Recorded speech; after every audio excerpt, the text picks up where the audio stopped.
Olá a todos! Hoje nós vamos falar de um elemento químico que está presente em todo o nosso cotidiano. Estamos falando do fósforo, elemento P da tabela periódica, 15 no atômico.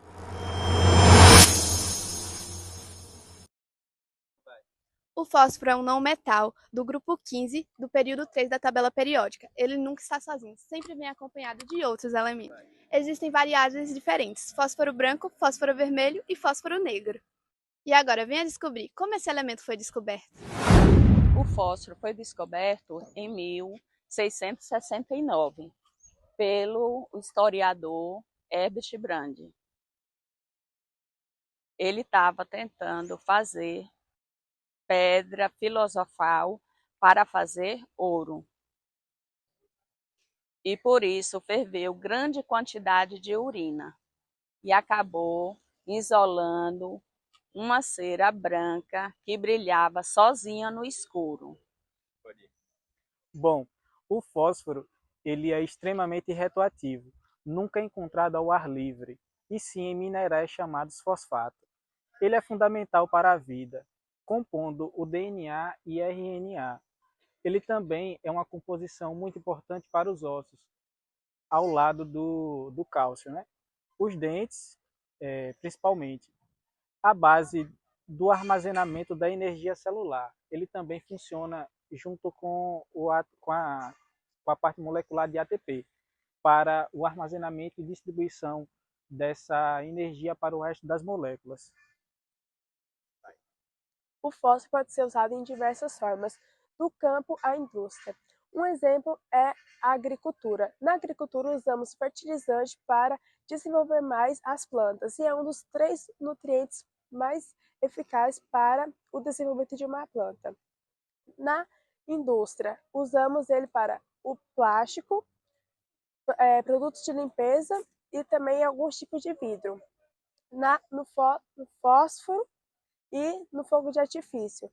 Neles usamos o fósforo vermelho para fazer a cabeça do fósforo e também no fogo de artifício utilizamos eles para dar cor e brilho quando estiver no ar. E na iluminação usamos eles na TV e também nas lâmpadas. E uma curiosidade que ninguém sabe é que se usar em excesso ou então em descartamos errados, podemos estar poluindo o ar e os rios. Olá, agora a gente vai abordar o ciclo do fósforo. O fósforo é um elemento essencial para o desenvolvimento das plantas, ajudando a desenvolver suas raízes, sementes e flores. Para falar do ciclo do fósforo, é importante a gente ter um entendimento do intemperismo, que pode ser físico, químico ou biológico. O intemperismo físico é quando a ação do vento vai desgastando essas rochas e deixando ela disponível no solo. Já o intemperismo químico é quando há o arraste desses minerais pela água, acontecendo o processo de lixiviação, onde acontecem os processos químicos. Já o biológico é com a ajuda de micro-organismos na composição de restos de animais ou plantas. Nesse processo de decomposição das rochas, esses minerais são quebrados em partículas menores, que é areia, silt e argila, que esses minerais entram em contato com as matérias orgânicas e ficam disponíveis no solo. O fósforo é absorvido pelas plantas, pelas raízes, quando ele é fosfato, que é o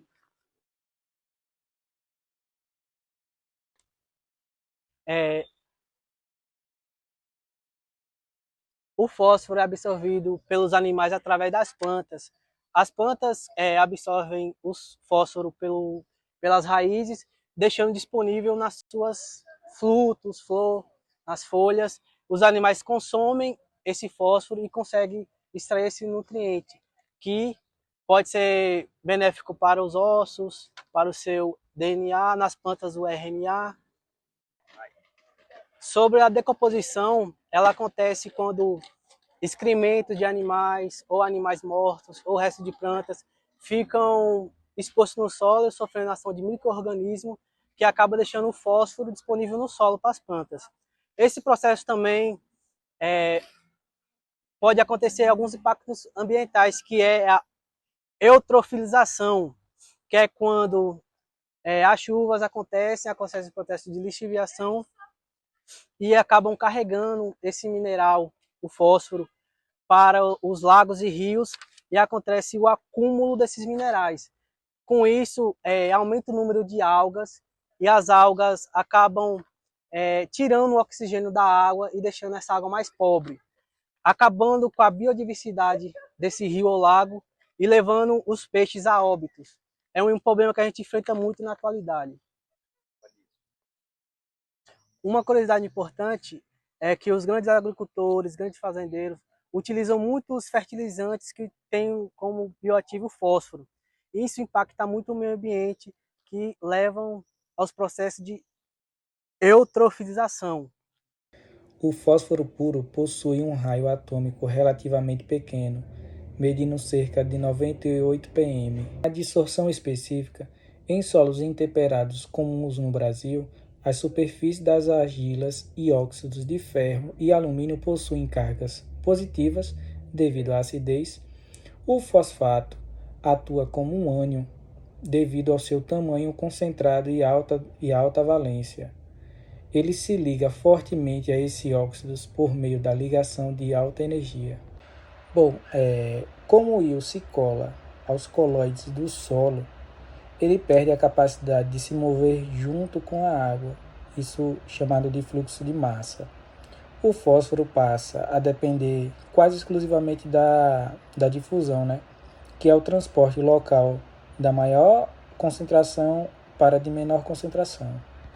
Já nas ligações químicas e solubilidade, a gente consegue encontrar o fósforo em alguns fertilizantes minerais. Isso a gente tem um exemplo do superfosfato simples ou triplo, MAP e DAP. Contém o fósforo em ligações predominantemente iônicas com cátions.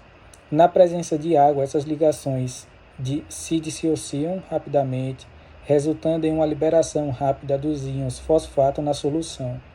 O desafio é que essa rápida liberação fornece a fixação imediata pelo solo, tornando-o indisponível para as plantas ao longo do tempo.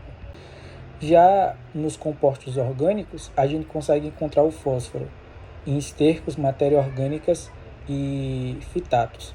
O fósforo está inserido em moléculas orgânicas através de fortes ligações covalentes, como ligações éster de fosfato. A taxa de liberação é lenta e gradual, pois depende da atividade de micro-organismos e enzimas para quebrar essas ligações covalentes. Bom, já nas forças intramoleculares, a gente tem que o átomo do fósforo se liga aos 4 átomos do oxigênio por meio de uma ligação covalente polares.